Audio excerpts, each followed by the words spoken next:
véritable christianisme, puisque les quelques pentecôtistes, maintenant, souvenez-vous, je n'ai pas dit les baptistes, les méthodistes, les presbytériens, ils en font tous partie.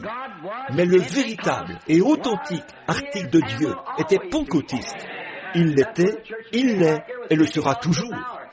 C'est ainsi que l'Église a débuté, juste ici, avec la puissance de la Pentecôte.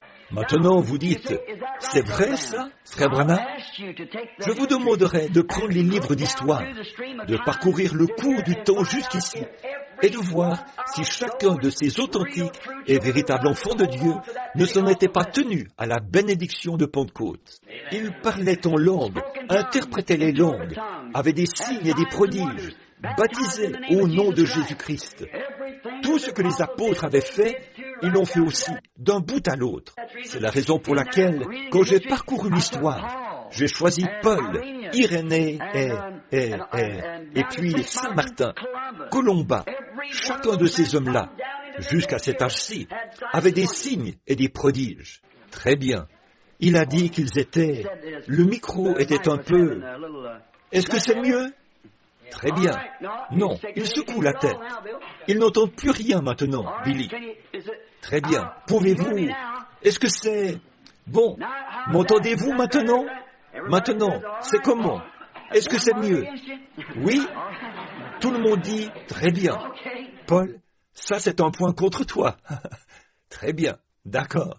Ainsi donc, dans cet âge-ci, après avoir fait cette très grande chose et avoir établi cet homme ici en tant qu'évêque universel sur toutes les églises, il leur a donné beaucoup d'argent et tout. Il leur a fait des promesses, a uni l'Église et l'État et a laissé l'Église diriger l'État. Cela fait de lui un grand homme. Alors, c'est exactement ce que Constantin a fait. C'est exactement la même chose que nous avons vu dans cette autre église. Ce que Dieu a dit, qu'au jour d'Élie, ils ont laissé la femme Jézabel assujettir ses enfants. Cela s'est passé dans l'âge des ténèbres. Regardez où on est à la Pentecôte maintenant.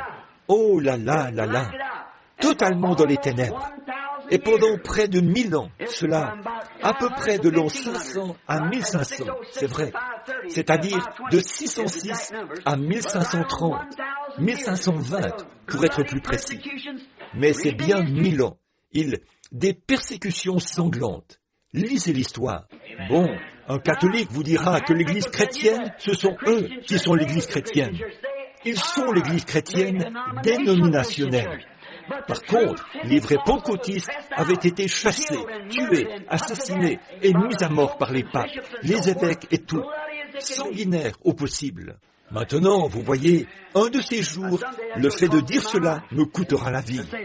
Mais une chose est sûre, je sais dans quelle direction je me dirige. Je le sais maintenant. Ça continue de ruisseler de sang.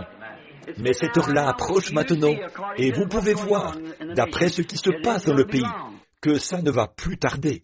Ne faites jamais machine arrière là-dessus. C'est la vérité. Tenez-vous-en à cela. Mêlez-y votre sang, comme ils l'ont fait en leur jour. Maintenant, là, vous voyez ce qui s'est passé ici. Et ici, la doctrine de Jézabel a été introduite. Jézabel était une femme, une païenne qui, Akab, avait fait la même chose que Constantin. Il avait épousé cette femme dans le but d'affermir son royaume et avait ainsi introduit l'idolâtrie en Israël, exactement comme l'avait fait Constantin en ce temps-là. Et la Pentecôte avait presque complètement disparu. Maintenant, Dieu a suscité Martin Luther. Je veux que vous remarquiez